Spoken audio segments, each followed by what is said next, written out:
Boa noite. Casos de malária no Amazonas cresceram 63% nos primeiros 10 meses de 2017, em comparação com o mesmo período do ano passado. E a doença já preocupa, inclusive, a Organização Mundial de Saúde, que registrou pela primeira vez desde 2010 aumento de casos da doença no mundo inteiro. O Clóvis teve malária há mais de 10 anos e sofreu com os sintomas. Febre, muito frio, é aquele horário de meio-dia, parece que você está dentro de um frigorífico, né? É um negócio assim, um mal-estar, dor no corpo. No ano passado, os casos de malária voltaram a crescer no mundo pela primeira vez desde 2010. De acordo com a Organização Mundial da Saúde, em 2016 foram 5 milhões a mais do que em 2015. Aqui no país, a situação foi diferente. Os registros da doença diminuíram no ano passado, mas subiram em 2017. A Amazônia concentra mais de 90% dos casos de malária no Brasil. Aqui no Amazonas, houve um aumento de 63% nos casos da doença nos meses de janeiro a outubro de 2017, em comparação ao mesmo período do ano passado, quando foram registrados 41 mil casos. E esse ano, 68 mil até outubro. A malária é uma doença silvestre, de transmissão silvestre, e você então precisa deslocar grandes distâncias para chegar ao paciente, diagnosticar e tratar. Isso é uma grande dificuldade. E, aliado a isso, você tem uma dificuldade financeira mesmo, de manter os programas de malária funcionando. Neste hospital em Manaus, referência do tratamento de doenças endêmicas, a demanda de pacientes com malária é grande. Quando há um aumento maior, aí gera preocupação para o serviço de saúde, porque quanto maior o número de pessoas doentes, maior a necessidade de serem submetidos a tratamento, maior a probabilidade de aparecerem casos graves, né, que requeram até o tratamento em ambiente hospitalar, ou seja, internados, né, e com as complicações, né, que podem vir dos casos graves. Hoje também eu evito de ir para o mato, né? Eu evito ficar na beira de igarapé, de rio, de 5 da manhã às 7, né? Que é justamente o horário que o mosquito ataca, né? Comecinho da noite. Então isso aí, graças a Deus, hoje eu evito. E no início da tarde de hoje, a chuva carregada de ventos fortes causou estragos em Manaus. As ocorrências mobilizaram os bombeiros e a Defesa Civil. Entre as ocorrências registradas pela Defesa Civil do município está o desabamento de muros nas zonas centro-sul e leste de Manaus. Nessas imagens gravadas no bairro Jorge Teixeira, na zona leste, a casa aparece totalmente tomada pela água e a enxurrada que vem da rua é forte. Ruas e avenidas da capital amazonense ficaram alagadas, causando transtornos aos condutores. Neste trecho da Avenida Maceió, um grupo tenta salvar o veículo que ficou em pane no meio do alagamento. Uma árvore tombou na esquina das ruas Barroso e Saldanha Marinho, no centro, provocando danos materiais em 2 carros e uma motocicleta. No local, o Serviço de Atendimento Móvel de Urgência realizou atendimentos e um homem com ferimentos no braço foi encaminhado ao Hospital 28 de Agosto. A rua Saldanha Marinho ficou temporariamente interditada a partir da Avenida Getúlio Vargas. A Universidade do Estado do Amazonas divulgou hoje a lista dos aprovados do vestibular e do Sistema de Ingresso Seriado, SIS. A ação à moda antiga de acompanhar a aprovação levou muitos candidatos até a sede da reitoria, na zona centro-sul de Manaus. Antes das 10 da manhã, hora marcada para a divulgação da lista dos aprovados na sede da reitoria da UEA, já tinha candidato apreensivo. E aí balança as pernas, esfrega as mãos, rói as unhas. O nervosismo tomou conta. É que no portal da universidade na internet, o resultado só foi divulgado ao meio-dia, 2 horas após a lista fixada na parede à moda antiga. Realmente o nervosismo veio após a prova, porque já estava preparado para fazer a avaliação, mas não contava com esse nervosismo hoje. Uma mistura de ansiedade com um sentimento de não aguento mais esperar. É que a gente fica ansioso, então falta 10 minutos para sair. Até lá a gente só pode passar 1000 coisas na cabeça, felicidade, tristeza, se passar, se não passar, muitas possibilidades e ansiedade lá em cima. As provas do vestibular foram realizadas nos dias 22 e 23 de outubro e o sistema de ingresso seriado no dia 24. Dias intensos e incansáveis para esses candidatos que sonham com uma vaga na universidade pública. E só às 10h20 da manhã, o listão saiu definitivamente.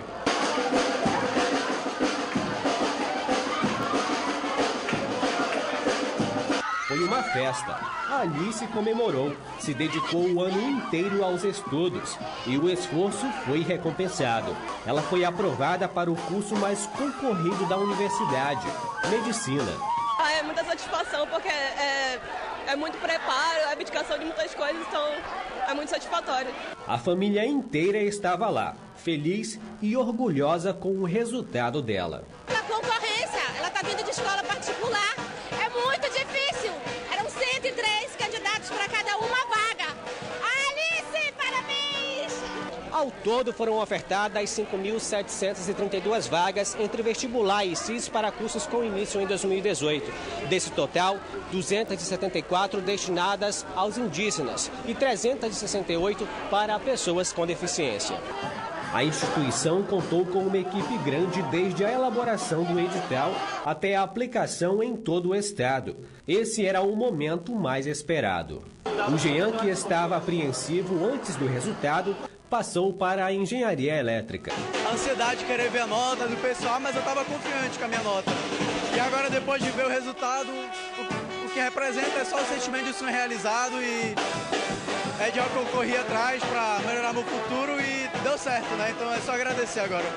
Enquanto a maioria comemorava, outros ficaram tristes. O Felipe tentou a segunda vez para a engenharia naval e não foi dessa vez, mas valeu a experiência. São duas palavras, persistir e desistir. A gente não pode desistir nunca e persistir sempre, porque um dia a gente consegue. Quem não pôde ir acompanhar o resultado oficial pode acessar o portal da universidade. A lista está lá. E esse ano teve novidade no portal. Neste momento, nós estamos nos preparando para receber os nossos novos alunos no chamado Portal do Calouro, que é uma nova iniciativa da UEA. E nos dias 18 e 19 de dezembro próximos, nossos novos alunos deverão dirigir-se ao portal da UEA, o www.uea.edu.br, ir à página Portal do Calouro e, nessa sequência, fazer sua matrícula. Ao mesmo tempo, nos dias 20 e 21 de dezembro próximos, deverão comparecer à sua unidade, levando os documentos comprobatórios fisicamente. O segundo edital de matrícula vai ser divulgado no dia 12 de abril para os cursos que iniciam no segundo semestre. O Band Cidade mostrou nesta quarta-feira que detentos da delegacia de Tapauá, no interior do estado, fizeram um motim e tomaram um guarda municipal como refém. E o que mais chamou a atenção nesse caso foi a imagem de um dos detentos com coletes à prova de balas e uma submetralhadora. A ação na delegacia foi controlada antes mesmo da chegada do reforço policial no município. E, de acordo com as autoridades, a arma que aparece nas imagens estava sem munição. E, assim como os coletes, foi tomada pelos detentos da sala de reserva de armamento da delegacia após o início do motim. Os 4 líderes do movimento foram transferidos para Manaus ainda nesta quarta-feira. E, durante revista na unidade, foram encontradas 8 facas, além de coletes e da submetralhadora. A delegacia de Tapauá possui 16 detentos em regime fechado e outros 6 em regime semiaberto. O refém, guarda municipal Daniel Batalha, foi libertado sem ferimentos. Um dos maiores potenciais econômicos do Amazonas é o turismo, hoje ainda pouco explorado. E para quem vem de fora, a visita em aldeias indígenas é uma experiência contada com êxtase, por conta do choque cultural com os costumes milenares. Hoje, o turismo em terras indígenas foi debatido com lideranças aqui em Manaus. Na abertura do evento, o hino nacional entoado nas línguas ticuna e cocama.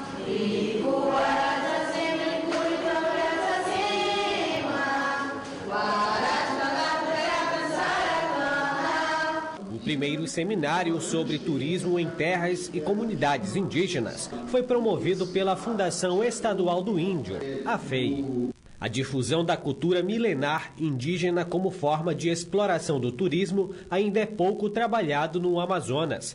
Apenas comunidades dos municípios do Alto Rio Negro, Humaitá e outras do entorno da capital abriram as aldeias para a visitação dos homens brancos.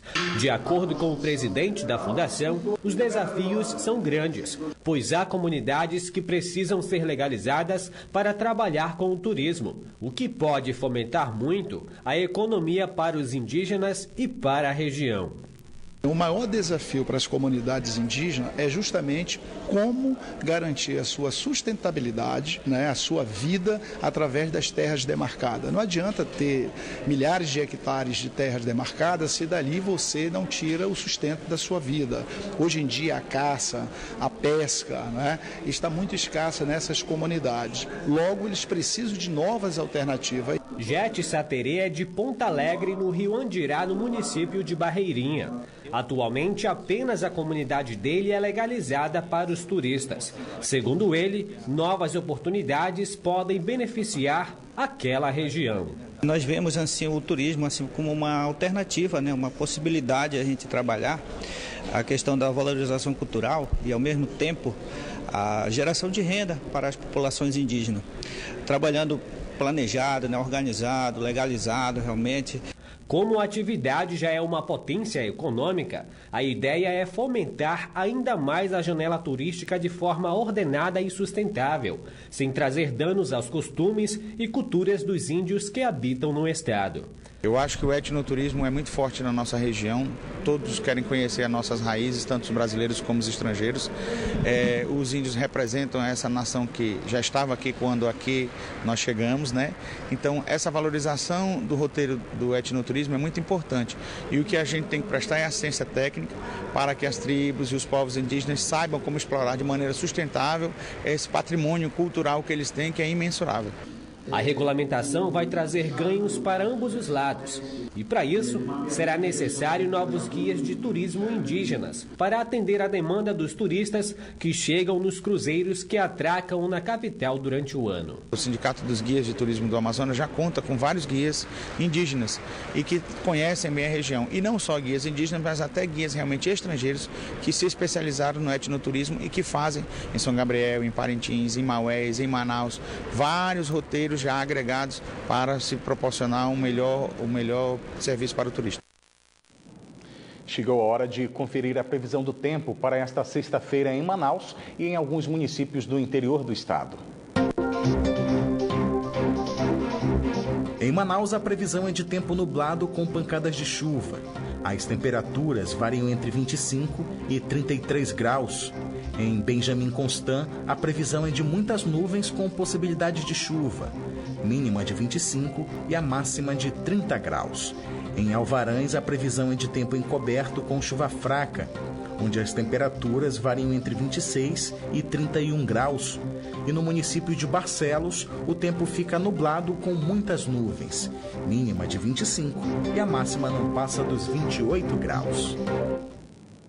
16 mil famílias no Amazonas são afetadas por conflitos de terras. Os dados são de um levantamento da Pastoral da Terra da Igreja Católica, que lançou hoje o Atlas dos Conflitos na Amazônia.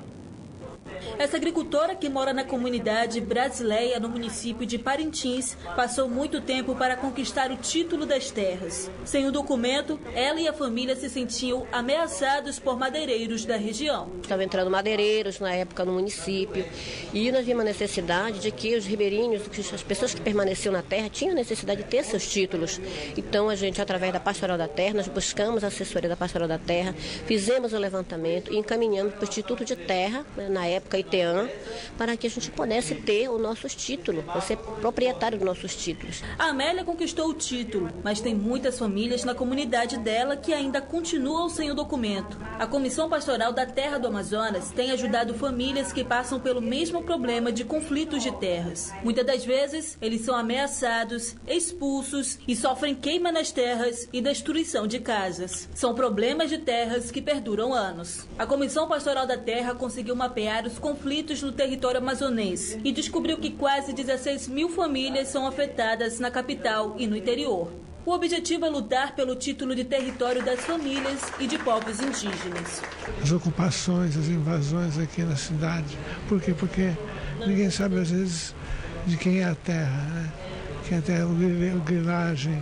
Então, fazer uma reforma fundiária, políticas públicas para o homem do campo. A CPT ela faz esse encaminhamento, ajuda as famílias, né, no sentido de encaminhar os órgãos públicos, no que se diz da regularização fundiária, no Ministério Público Federal, Defensoria, AGU, PGE, conforme a situação do conflito. Ao todo, 9 estados da Amazônia Legal estão inclusos no mapeamento do Atlas de Conflitos na Amazônia, que foi lançado na manhã de hoje. Trabalhadores agrários, movimentos sociais, pastorais, entidades e instituições públicas envolvidos na temática participaram do evento.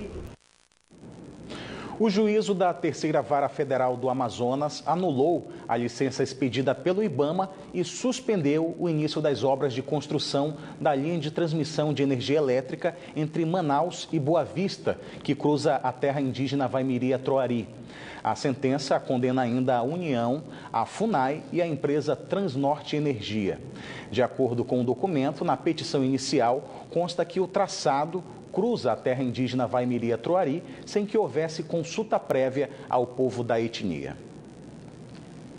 O Amazonas continua como celeiro de grandes lutadores. No judô, por exemplo, tem uma jovem atleta que está prestes a integrar a seleção brasileira e já disputa vaga para as Olimpíadas de Tóquio 2020. Maria Taba, 18 anos. Apesar da pouca idade, a judoca amazonense já trilha um grande caminho no esporte. O objetivo dela era estar sempre entre as melhores do judô do Amazonas, mas ela foi mais longe, conseguiu estar entre as melhores do Brasil. Hoje, Maria Taba treina forte para a seletiva de base e para integrar a seleção brasileira que disputa uma vaga para as Olimpíadas Tóquio 2020. As seletivas são no começo do mês de dezembro. São 2 resultados que podem deixar essa amazonense com o pé nos Jogos Olímpicos.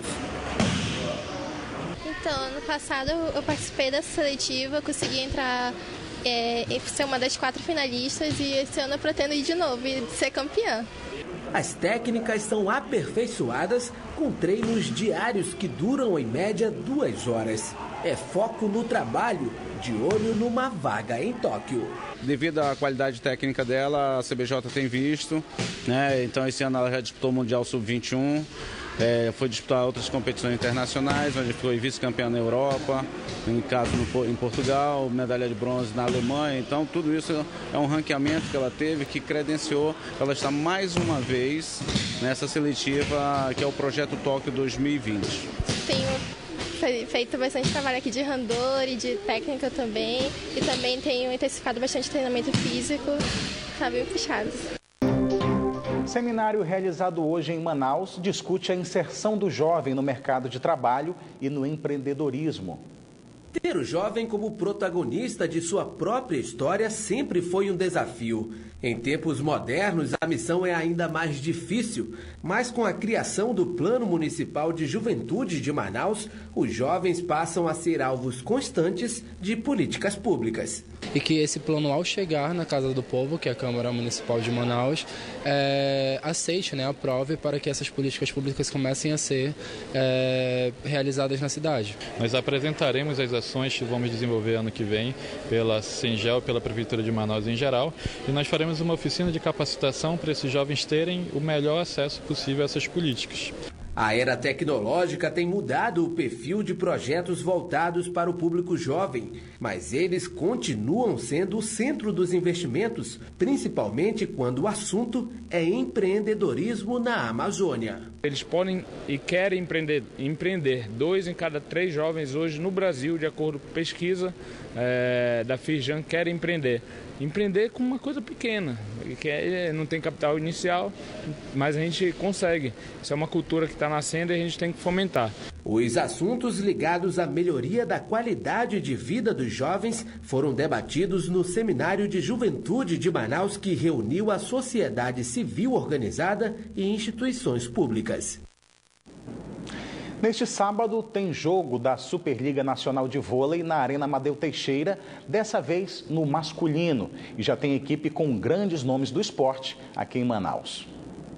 12 atletas do time de Campinas desembarcaram na capital amazonense na tarde de hoje. Eles vieram preparados para a disputa de mais uma partida da Superliga Masculina de Vôlei neste sábado a partir das 7 horas da noite na Arena Poliesportiva Amadeu Teixeira. Fizemos um bom jogo agora contra o Taubaté, ganhamos um jogo importante. Acho que eleva um pouquinho a moral da equipe para um grande jogo aqui em Manaus contra o Cruzeiro. Nós, um time que sempre queremos ficar na ponta, então com jogadores de seleção, com jogadores com muita experiência, então as expectativas são muito boas. É a primeira vez que a equipe do interior de São Paulo vai jogar em Manaus e os atletas se dizem muito animados. Espero que seja uma estadia muito bacana e espero que todos compareçam ao jogo e enchem lá, que vai ser um espetáculo bacana. A equipe de Campinas tem 3 treinos antes da partida e os adversários deles, o Cruzeiro de Minas Gerais, desembarcam nesta sexta-feira às 10h45 da manhã no aeroporto de Manaus. Arena pronta, esperando um público recorde e assim, tudo pronto para o jogo. A gente espera só que o público vá, compareça. E amanhã tem a chegada do Cruzeiro. Os ingressos para o jogo da Superliga em Manaus já estão à venda. Está vendendo o ingresso a R$ 45 acompanhado de 1 quilo de alimento não perecível. O Band Cidade fica por aqui, mas continua na internet, onde você pode acompanhar outras notícias nas redes sociais, Facebook e Twitter da Band Amazonas. E para rever nossas reportagens, acesse o canal da Band Amazonas no site youtube.com. Você também pode enviar sugestão de reportagens para o nosso WhatsApp. O número é o 99205-1478. Fique agora com o programa do horário eleitoral. Em seguida, tem as principais notícias do dia no Brasil e no mundo com o Jornal da Band. Uma boa noite para você e até amanhã.